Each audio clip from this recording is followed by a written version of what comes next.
책 읽는 자작나무.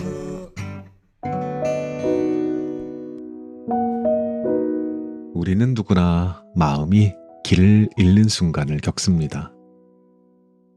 어느 방향으로 가야 할지 알 수 없고, 감정은 제멋대로 흔들리고, 인간관계 속에서 스스로가 작아지는 듯한 기분이 들기도 하고요. 그런 시간들이 반복되다 보면 문득 이런 생각이 들곤 합니다. 아, 왜 이렇게 마음이 복잡할까? 오늘 소개할 책, 어른에게도 헤매는 시간이 필요하다는 그러한 질문에 조용히 답을 건넵니다.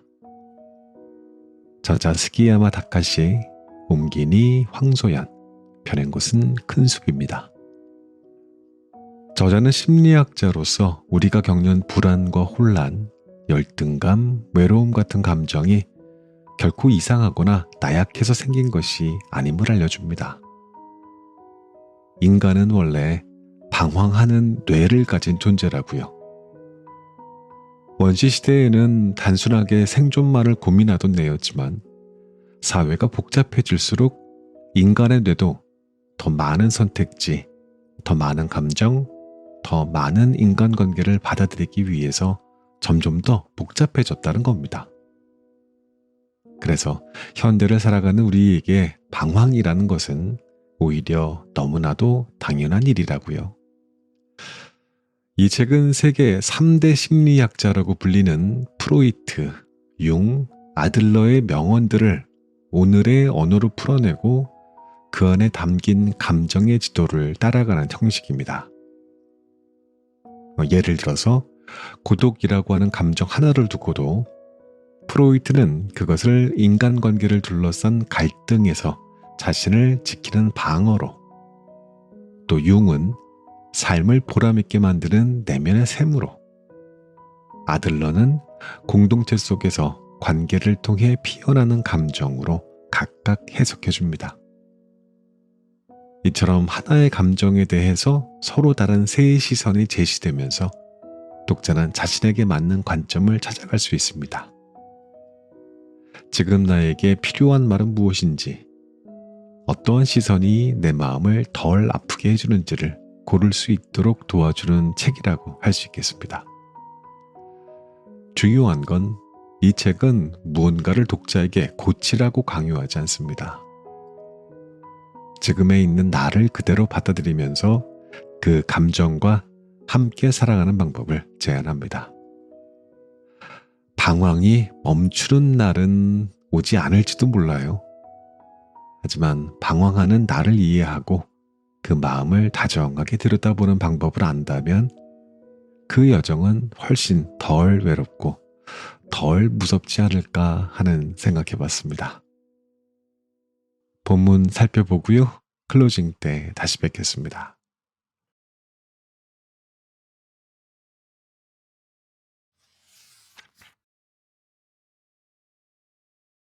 사랑과 일, 둘 중 선택을 해야 한다면 사랑하고 일하라, 일하고 사랑하라. 프로이트. 고된 막노동으로 몸이 힘들어도 자식의 얼굴을 떠올리며 흥겹게 일하는 부모의 모습을 그린 일본의 옛 노랫말이 있습니다. 바로 이 노래에서 부모님의 행복을 표현한 말이 프로이트의 사랑하고 일하라, 일하고 사랑하라가 아닐까 싶습니다. 프로이트는 어른의 조건과 인간의 본질에 대해 말하면서 이 명언을 남겼습니다. 물론 사랑과 일이 인생의 모든 것은 아닐 테지요. 하지만 두 가지가 때때로 우리를 행복으로 이끌어준다는 점에는 많은 사람이 공감할 것 같습니다. 좀처럼 삶의 의미를 찾기 힘들 때 일부러라도 사랑과 일에 인생의 방점을 찍으면 하루하루를 무사히 견뎌낼 수 있을지도 모릅니다. 지금부터 사랑과 일을 집중적으로 살펴보기로 하겠습니다. 우선 여기에서 말하는 사랑과 일을 현대 심리학 관점에서 더 깊이 소개하겠습니다. 사랑 이야기부터 해볼까요? 사랑이란 무엇일까요? 보수적이었던 19세기 말 오스트리아 빈학계에서 프로이트는 대담무쌍하게도 에로스, 즉 성적인 욕망을 논한 심리학자로 유명합니다. 그러한 연유에서 프로이트가 사랑을 말했다면 관능적인 사랑, 쾌락의 에로스가 연상될 수도 있겠네요. 에로스는 생존과 생식의 본능, 살아남아서 생명을 다음 세대에 면면이 이어나가는 에너지를 일컫습니다. 모든 생명의 근원적인 행동 원리이자 생명의 원천이라고도 말할 수 있겠죠. 성 본능을 신성한 것으로 숭상하는 문화나 가치관도 존재합니다. 이러한 관점에서 본다면 에로스를 행복의 단면으로 포착할 수 있습니다. 또한 성애에 더 주안점을 둔다면 에로스는 짧지만 강렬한 쾌락과 만족감을 선사하기도 합니다. 당연한 이야기이지만 이것도 분명 행복한 순간입니다. 다만 극치감이 너무나 강력해서 성적 쾌감에 빠지면 중독으로 치닫게 됩니다. 흔히 타락이라고 부르는 상태를 자초할 수도 있지요. 실제로 섹스 중독이라는 병리 증상도 있습니다. 그렇기 때문에 가치관이나 문화의 범주에 따라서는 에로스를 금기시하거나 제한할 때도 있습니다.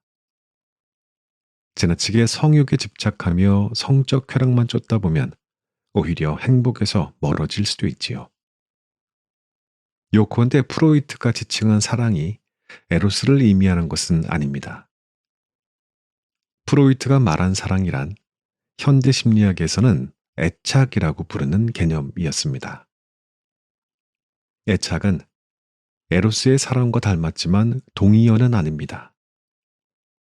애착과 애욕은 뇌의 연결망도 전혀 다릅니다. 친숙한 언어로 표현하자면 좋아하는 것을 소중히 여기고 싶다. 언제까지나 함께하고 싶다.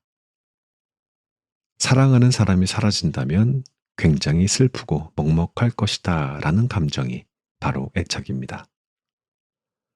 슬픔은 고통을 수반하지만 그만큼 우리의 마음을 따뜻하게 데우면서 행복을 느낄 기회를 선사합니다.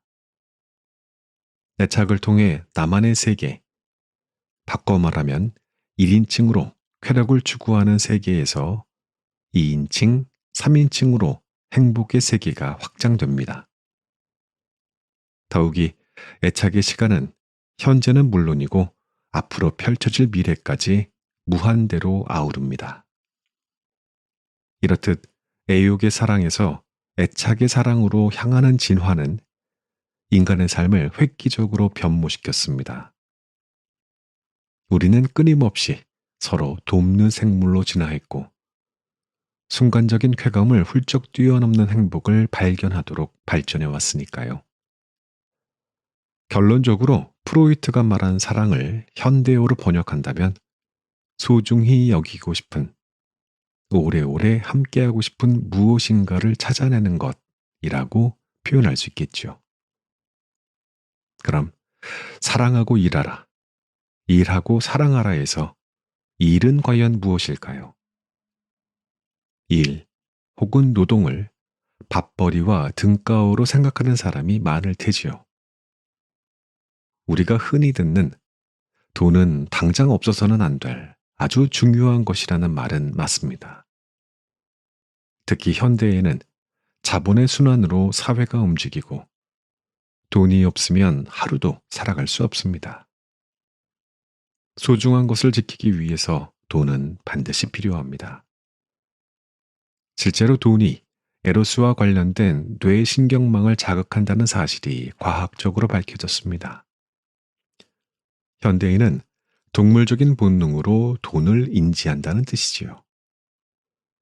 우리는 돈을 통해 성적 욕망과 흡사한 쾌락을 얻을 수도 있습니다. 주머니 사정이 넉넉해지면 밥을 먹지 않아도 배가 부른 듯 기분이 좋아집니다. 하지만 프로이트가 말하는 일은 단순한 돈벌이, 밥벌이와는 조금 다릅니다.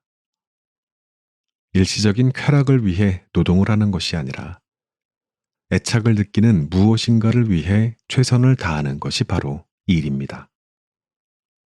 이 일을 통해 자신이 사랑하는 무엇인가가 좀 더 빛난다면 이보다 더 멋진 일도 없겠지요. 인간의 뇌는 애착과 미래의 희망을 위해서라면 온갖 고통을 잊을 수도 있습니다. 달리 말한다면 사랑하는 존재를 위해 일할 때 우리는 행복해질 수 있습니다. 인생의 의미를 상실했을 때에는 당신 곁에 있는 소중히 여기고 싶은 무엇인가를 찾아주십시오. 딱 하나라도 좋습니다. 그리고 그것을 지키기 위해 자신이 할 수 있는 일을 떠올려 보세요. 애착의 뇌와 미래를 꿈꾸는 희망의 뇌가 서로 힘을 합쳐서 분명 행복감을 안겨줄 테니까요.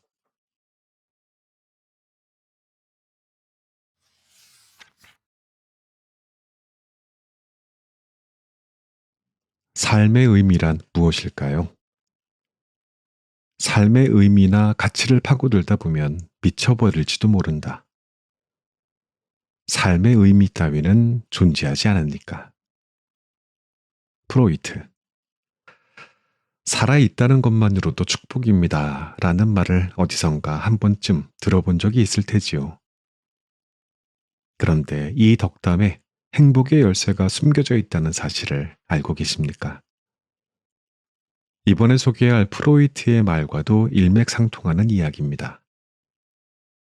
살아있다는 것만으로도 축복을 만끽할 수 있는 상담 사례를 소개해드리죠. 저희 상담실에는 우울증 환자들이 자주 방문하는데 카운슬링 과정에서 파혼이라는 단어를 심심치 않게 듣습니다.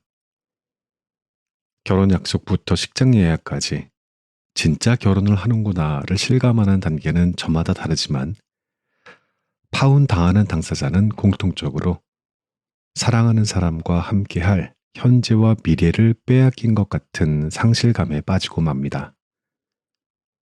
대체로 결혼을 약속한 상대는 평생 함께하고 싶다는 애착의 대상입니다. 애착하는 대상을 잃은 상태를 심리학에서는 애착 대상의 상실이라고 하는데 이 상태에 처하면 말로 표현하기 힘든 아픔을 느낀다고 알려져 있습니다. 그리고 자책감도 함께 따라옵니다. 뭐가 잘못된 걸까? 나의 어떠한 점이 부족한 걸까? 나라는 인간은 뭐가 문제일까? 꼬리에 꼬리를 무는 생각에 자신감을 잃고 스스로에게 절망합니다. 더 심하게 마음이 아프다 보면 우울증이 찾아오게 되고요. 파혼의 아픔으로 우울증을 앓게 된 내담자 A씨는 약물 치료가 잘 듣지 않아서 우울증 치료제를 복용해도 여전히 캄캄한 터널 안에 갇힌 듯 침울해했습니다. 상담실에서 이야기를 나누는 동안 잠시 표정이 밝아지는가 싶다가도 어느새 어두운 얼굴로 고개를 떨궜습니다. 무엇을 해도 마음의 아픔이 가시지 않았습니다. 수면제 약 기운에 잠시나마 눈을 붙이는 듯 했지만 수면의 질이 좋지 않아서 하루 종일 쇠약해지는 게 눈에 보일 정도였죠. 그러던 어느 날 전혀 다른 사람처럼 생기 넘치는 표정의 A씨가 상담실을 찾았습니다. 과연 A씨에게 무슨 일이 생긴 걸까요? 끝도 모르는 우울감에 지칠 대로 지친 A씨는 한때 푹 빠져 지내던 서핑을 떠올리고 정말 힘겹게 바다를 찾았습니다. 물론 바다에 갔다고 해서 흐린 마음이 한순간 맑게 바뀔 리는 없겠지요. 예전에는 미친 듯이 즐겨하던 서핑인데 라며 풀 죽어 있던 찰나 갑자기 높은 파도가 A씨를 뒤덮었습니다. 하늘로 붕 솟아오르는가 싶더니 바다 밑으로 곤두박질 치면서 눈 깜짝할 사이 너울에 휩쓸리고 생명의 위협을 느꼈다고 합니다. 이러한 위기 상황에서 겁을 먹고 허우적대다가는 산소 부족으로 숨이 멎을 수도 있습니다. 그만큼 위험한 순간이었지요. 하지만 A씨는 냉철하게 대처해서 무사히 바다를 빠져나올 수 있었습니다. 살았다, 살았어 하고 외치는 순간 A씨는 정말 오래간만에 삶의 희열을 맛보았습니다. 그리고 지금까지 A씨의 마음을 짓누르던 우울감은 서서히 엷어졌습니다.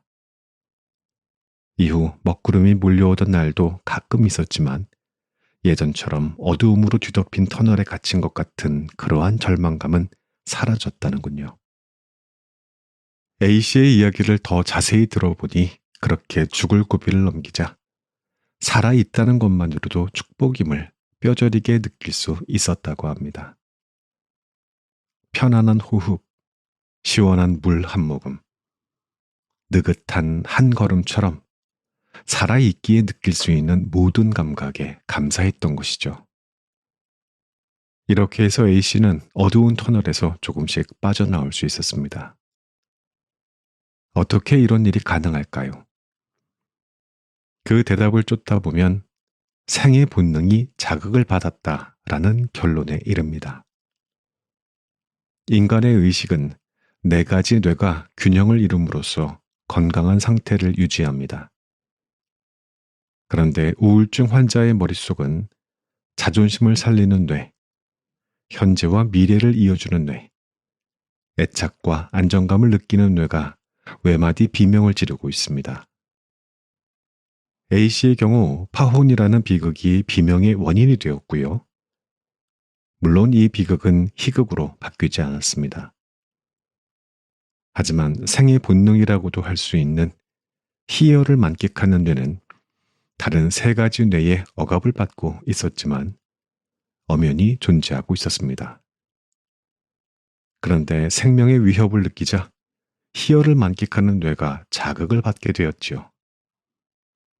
달리 표현하면 희열을 만끽하는 뇌가 다른 세 가지 뇌의 비명소리를 의식에서 몰아냈습니다.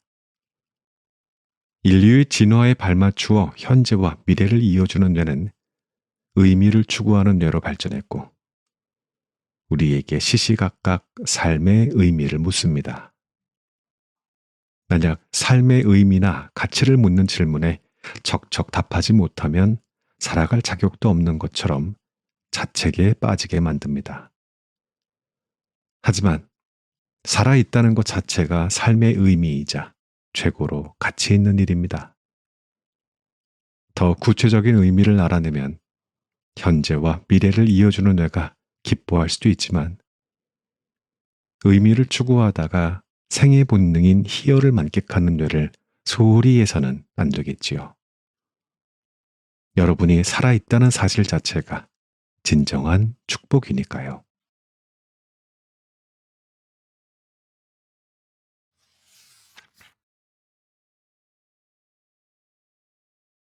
어딘가에는 내 자리가 있다.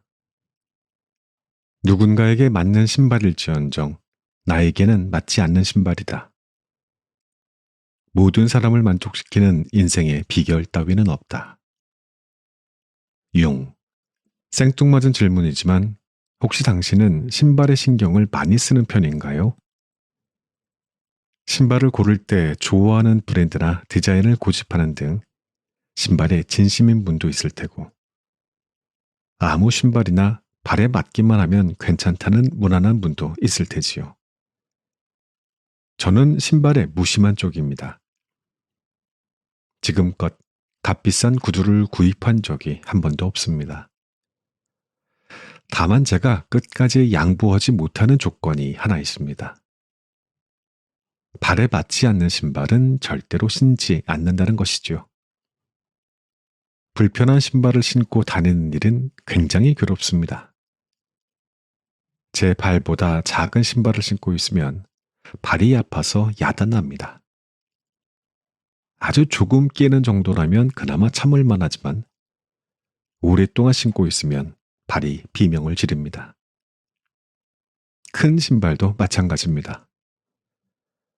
발보다 큰 신발을 신고 다니면 벗겨지기 일쑤니까요. 벗겨지지는 않을 만큼 조금 넉넉하다면 잠시 발이 편할 수도 있습니다. 하지만 빨리 뛰어야 하는 상황에서는 제대로 달리지 못하니 불편한 건 매 한 가지겠지요. 따라서 신발에 진심인 사람도 무심한 사람도 발에 맞지 않는 신발은 모두 꺼립니다. 신발에 무심한 저도 편안한 만큼은 양보하지 않으니까요. 사실 신발과 인생은 무척이나 닮았습니다. 자신에게 맞지 않는 신발을 신고 다니면 무슨 일을 해도 술술 풀리지 않습니다. 마찬가지로 이 세상 모든 사람은 재능 덩어리이지만 저마다 맞는 신발, 즉 맞춤 인생을 고민하지 않으면 갖고 있는 재능을 오롯이 살리지 못합니다. 살리지 못하는 재능은 재능이 없는 것과 같고요. 당신은 자신의 재능을 살려주는 맞춤 신발을 신고 인생을 꾸려가고 있나요? 저는 흔히 말하는 취업 빙하기에 학교를 졸업했습니다. 만약 2년 전에, 아니 1년이라도 일찍 구직 활동을 했었다면 그때는 취업 시장이 적어도 빙하기는 아니었기 때문에 지금쯤 회사원이 되었을지도 모르겠습니다. 하지만 고용이 얼어붙은 당시 상황을 융히 말한 신발에 비유해 보자면 신규 채용이라는 시장에서 신발 자체를 구경하기도 힘든 시절이었습니다. 그나마 남은 맞지 않는 신발이라도 억지로 신어야 되는 건지 저를 포함한 대부분의 동기가 막막한 현실에서 망연자실을 하고 있었죠. 이때 제 기억 속에 기억이 하나 떠올랐습니다. 대학교 1학년 때 기차를 타고 나홀로 여행을 떠난 적이 있습니다. 그때 우연히 옆자리에 앉은 한 회사의 사장님이 자신의 성공 철학을 들려주었습니다. 남이 하지 않는 일을 하라라는 조언이었죠. 그 지역에서 나름 성공한 분이었기에 그분의 말은 꽤 설득력이 있었습니다. 얼어붙은 취업 시장에서 오들오들 떨고 있던 저는 모두와 같은 방식으로 똑같은 신발을 찾고 있었습니다. 그런데 그 성공 철학이 문득 머리에 스치는 순간, 그래, 남들과 다르게 찾아보자 하며 쾌재를 불렀습니다. 저는 고등학교에서도 대학교에서도 성적이 바닥인 열등생이었지만 대학에서 연구를 경험하고 흥미를 느꼈습니다. 그렇다면 이걸 밥벌이로 삼는다면 당시 저는 재능이란 천부적으로 타고난 특별한 능력이라고 믿어 의심치 않았기 때문에 저에게 재능이 있다고는 상상도 못했습니다. 그나마 연구는 즐겁게 할 수 있을 것 같았습니다. 게다가 중학교 시절에 자주 들었던 담임 선생님의 좋아하는 일을 해야 잘할 수 있다라는 말씀도 떠올랐고요. 연구자의 세계는 치열한 경쟁 사회라서 아무도 미래를 보장해주지 않습니다. 하지만 맞지 않는 신발을 억지로 신는 것보다 남들이 즐겨 찾는 것은 아니더라도 내가 좋아하는 신발을 신어보는 게 낫지 않을까 생각했습니다. 그렇게 연구자를 인생 직업으로 정해서 지금에 이르렀습니다. 아무 재능도 없다고 생각했지만 좋아하는 일을 직업으로 삼자 의외로 잘해낼 수 있었습니다. 회사 업무에서는 전혀 써먹을 수 없었던 재능이 가까스로 살아났다고 할까요? 천만다행으로 저한테 딱 맞는 신발을 고를 수 있었던 것이지요. 누군가 이미 신고 있는 신발은 본보기가 있으니 실패할 위험이 줄어들 것입니다. 하지만 자신에게 맞는 신발을 찾아 신으면 나라는 재능이 반짝반짝 빛날 수 있습니다. 부디 당신만의 재능이 넘치는 분야를 만나기를 바랍니다.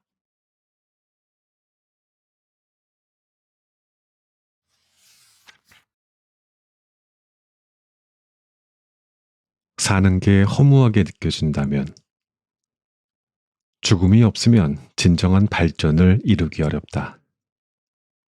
아들러. 갑자기 죽음이라는 단어가 나와서 놀란 사람도 있을 텐데요. 미리 겁먹을 필요는 없답니다. 여기에서 말하는 죽음은 아들러식의 비유니까요. 다만 의욕이 샘솟기를 바란다면 좀 더 진지하게 이 한마디를 새겨주십시오. 여기에는 우리가 원시 포유류에서 인류로 진화한 비밀이 담겨 있습니다.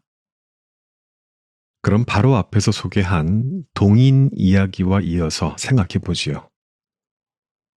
이미 이야기했듯이 동인은 생존 본능과 관련된 욕구입니다. 저자는 여기에서 동인이라고 하는 단어를 쓰고 있는데요. 이 동인은 생존 본능과 연관된 욕구를 동인이라고 부르고 있습니다. 이 단어가 자주 나오니까 이 뜻을 알고 지나가야 합니다. 동인이 충족되었을 때 생존 본능은 우리에게 더 이상 아무것도 하지 않아도 괜찮다라고 귀뜸해 주고요.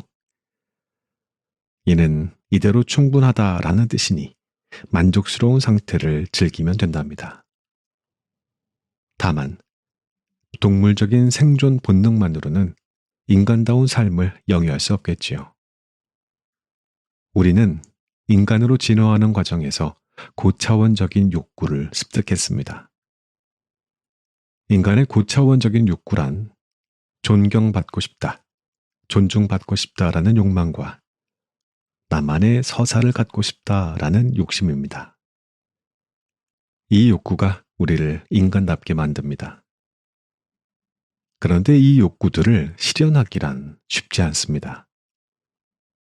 그도 그럴 것이 혼자서는 사회적 욕구를 충족시킬 수 없을 테니까요.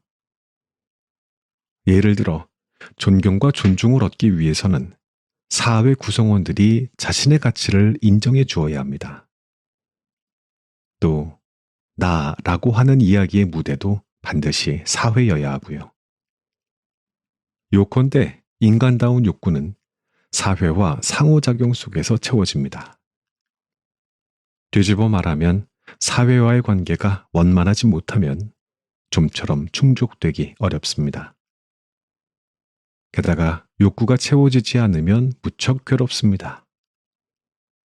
조상들이 유인원에서 인류로 진화하는 동안 습득한 뇌는 존경, 존중, 자신만의 서사를 수중에 넣지 못하면 허무라고 하는 아픔을 만들어냅니다. 인간다운 욕구는 사회와 연결되어 있기 때문에 욕구를 해결하려면 고통이 수반되기도 합니다. 진화가 고통을 초래한다고요? 더 나은 쪽으로 바뀌는 게 진화 아니었던가요? 라고 반문할지도 모르겠지만 꼭 그렇지는 않습니다. 진화했기에 느끼는 진통도 분명히 존재합니다. 반면에 동인은 진화를 거치면서 더 쉽게 채울 수 있게 되었습니다. 맥주 애정파 이야기에서도 살펴보았듯이 수분 섭취를 참으면서 동인을 높이면 만족감이 몇 배나 올라갑니다. 더욱이 동인만으로 충분하다고 느끼는 사람도 있겠지요. 실제로 동인이 채워졌을 때 느끼는 만족감은 잠시나마 공허함을 달래주기도 합니다. 따라서 허무에서 도망치기 위해 동인 충족에만 매달리는 사람도 있고요. 술이나 담배, 탄수화물 과다 섭취, 찰나의 유희를 즐기는 유흥업소, 생존 본능이나 무력을 자극하는 게임이나 취미, 도박, 성매매나 섹스 산업 등을 저는 동인 세계의 놀거리라고 부르고 있습니다. 이러한 쾌락에 빠져버린 사람도 분명 있을 테지요. 법과 양심이 허락하는 범위라면 놀거리로 쾌감을 얻는 것도 하나의 방법입니다. 실제로 행복의 한 유형일 수도 있고요. 하지만 인간다운 욕구를 절대 포기해서는 안 됩니다. 마음의 허기에서는 일시적으로 도망칠 수 있다고 하더라도 인간다움은 결코 버릴 수 없기 때문이지요. 실제로 동인을 충족시키려면 체력이 필요할 뿐더러 동인을 만족시키려다가 건강을 해칠 때도 있습니다.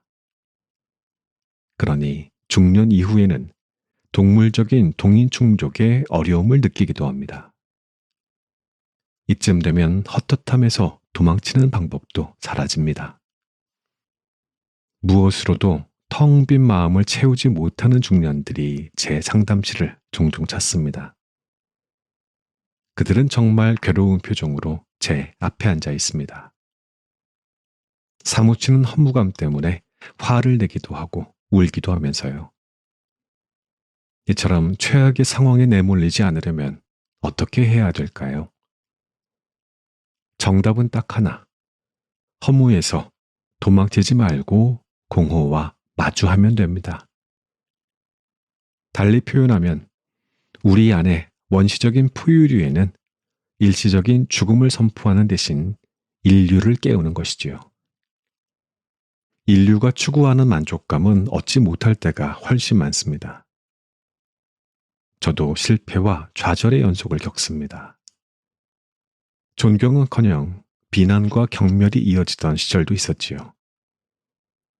그렇지만 포기하지 말아 주십시오. 당신의 마음속에 있는 인류는 진화에 성공한 조상들이 내린 선물입니다. 그러므로 당신도 인간답게 살 수 있습니다.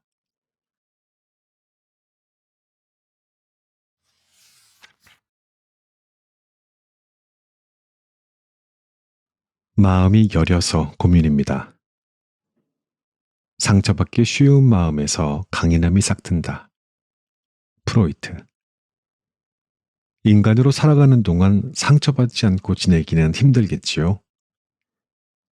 앞에서 살펴본 열등감도 마찬가지이지만 이런저런 이유로 마음의 상처를 입으면 역시나 무척 쓰라리고 아픕니다. 열등감 이외에도 마음의 멍울은 다양합니다. 그 중에서도 상담실에서 자주 다룰 만큼 피해가 아주 큰 아픔은 바로 배신감입니다. 인간은 배신에 특히 민감합니다. 누구나 배신을 당하면 내면이 칼로 베인 것처럼 고통스럽습니다. 왜 우리는 이토록 배신감에 치를 떠는 것일까요? 이는 우리에게 가장 위험한 존재가 배신자이기 때문입니다. 애당초 상대가 적이라는 사실을 알고 있다면 적절히 대처할 수 있습니다. 적의 공격에 대비할 테니까요.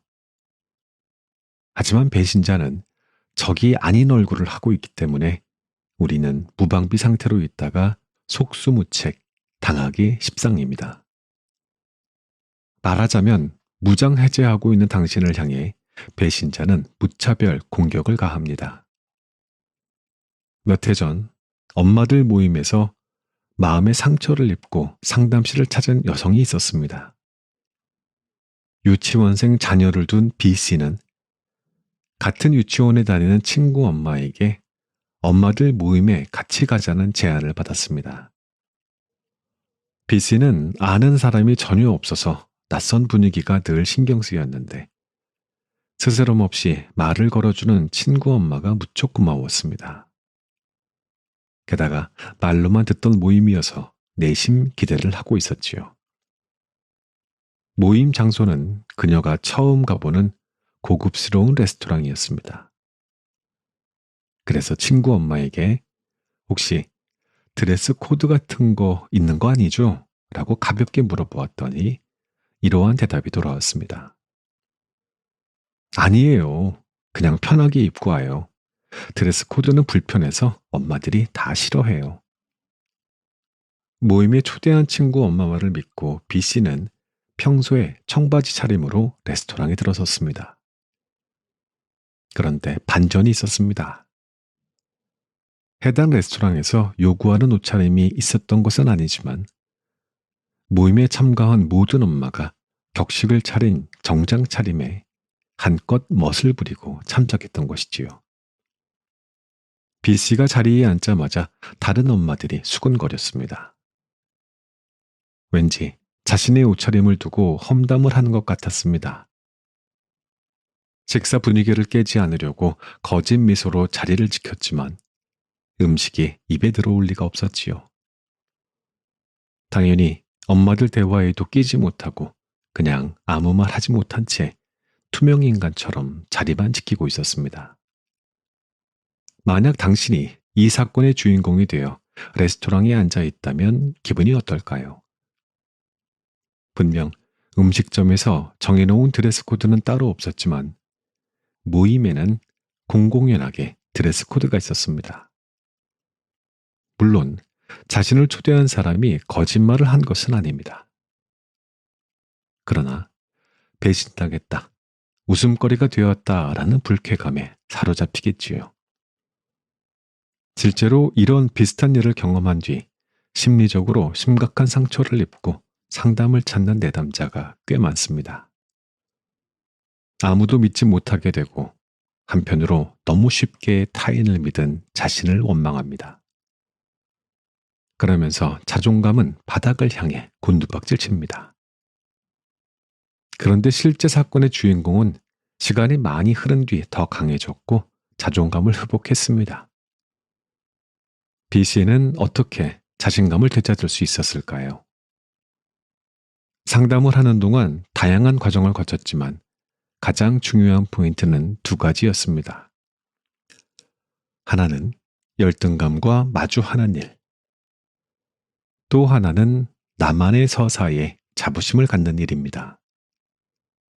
얼핏 보기에는 모순된 이야기 같지만 실은 이 두 갈래의 치유 과정은 서로 이어져 있습니다. B 씨의 열등감을 파헤쳐 보면 친구가 없어서 외롭고 불쌍한 나, 웃음거리가 되어도 내 편은 단 한 사람도 없다라는 것이 핵심이었습니다. B 씨는 이러한 열등감과 마주하는 과정에서, 즉 마음을 치유하는 과정에서 누구를 친구로 삼아야 할지, 무엇을 위해 아이를 유치원에 보내고 있는지, 애당초 엄마의 역할은 무엇인지 그 목표를 하나씩 재인식했습니다. 그리고 목표를 향해 달려가던 자신만의 서사에 자긍심을 갖게 되었습니다. 살다 보면 자신감을 앗아가는 배신자를 만날 때도 있겠지요. 하지만 마음의 상처를 자세히 들여다보며 자신을 재발견한다면 우리는 더 강해질 수 있습니다.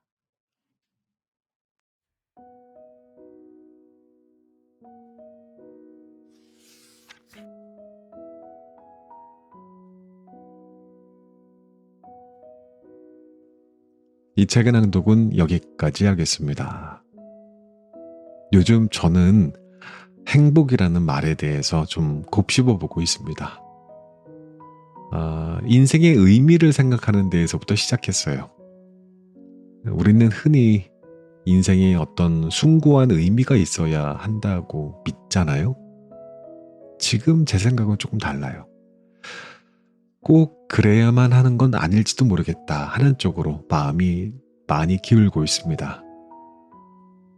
인생은 딱히 어떤 의미라기보다는 축제나 어떤 신나는 파티에 더 가까워야 되는 것이 아닐까 하는 마음이거든요. 내가 이 세상에 존재하게 된 것은 그게 운이든 필연이든 노력의 결과든 과학적으로 보더라도 어마어마한 확률을 뚫고 도달한 기적 같은 사건이란 말이죠. 그렇다면 이렇게 어렵사리 한자리에 놓인 삶이라면 우리는 그 자체만으로도 충분히 축하받을 일일 것 같고 즐길 이유가 되지 않을까. 그래서 요즘은 이렇게 생각합니다. 나는 이 찬란한 세상에 즐기러 왔다고.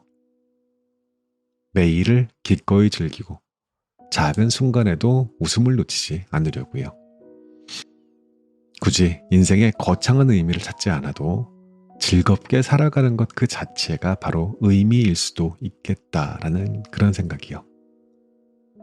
그리고 또 행복이라는 단어에도 조금 다른 시선을 갖게 됐습니다. 행복이라는 단어 예쁜 단어이기는 한데 이 단어가 주는 좀 의미가 좀 모호하지 않나요? 뭔가 막 대단하고 빛나야만 행복이라고 말할 수 있을 것 같은 조금 부담스러운 말?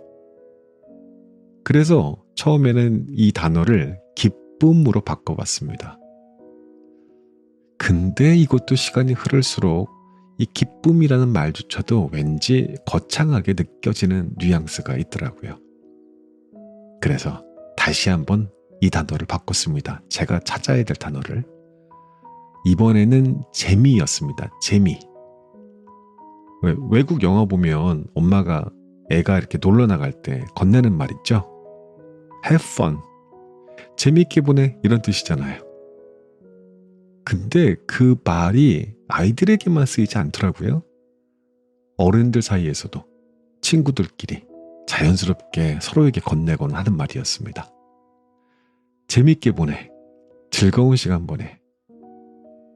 그 짧은 인사 속에는 어떤 의무도 없고 오직 한 가지 마음만 담겨 있는 것 같습니다. 지금 이 순간이 너에게 즐겁기를 바란다는. 저는요, 많은 삶의 장면 앞에서 이 질문을 던지게 됐습니다. 재미가 있나? 어떤 일을 할까 말까 고민할 때, 어디를 갈까 말까, 또 누군가와 대화를 나눌까 말까 망설여질 때, 그 판단의 중심에 재미라는 기준을 세워놓고 보니까 아니 놀랍게도 이 선택이 훨씬 단순해지고 명확해지더라고요. 그저 이 순간이 재미있을 수 있다면 해보는 쪽으로. 물론 이 생각이 언제까지나 옳다고 단정하지는 않습니다. 최근에 제가 마음 공부와 관련된 책이나 강의들을 좀 많이 찾아보고 읽고 있는데요. 그 덕분에 제 내면이 천천히 많이 자라고 있다는 걸 느껴요. 그래서 지금 이 생각들 또한 더 깊어진 마음 위에서는 나중에 수정해야 될 것들이 생길지도 모르겠습니다. 만약 그렇게 된다면 그때 다시 또 솔직하게 이야기 나누도록 하지요. 그러나 지금 이 순간에는 단 한 가지 질문만 하기로 했습니다. 이 순간 나에게 재미있는 것은 무엇인가?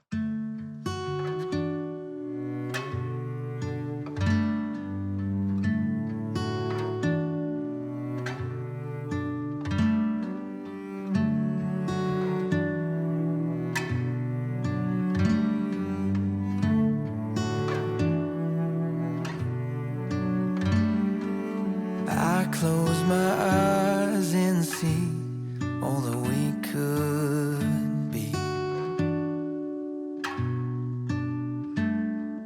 No other dream I've had means a thing.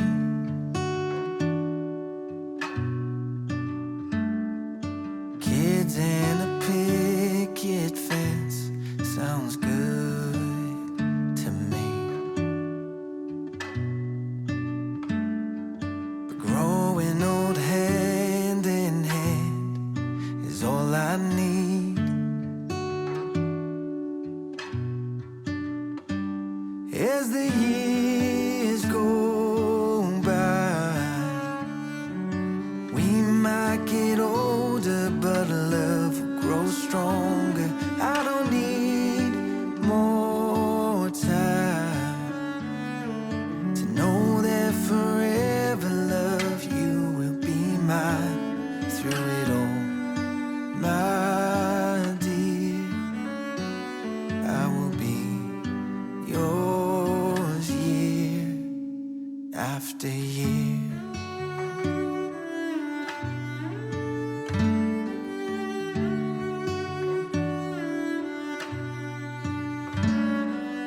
Looking at all we've done, we've had it good. When nothing else seemed to last, our love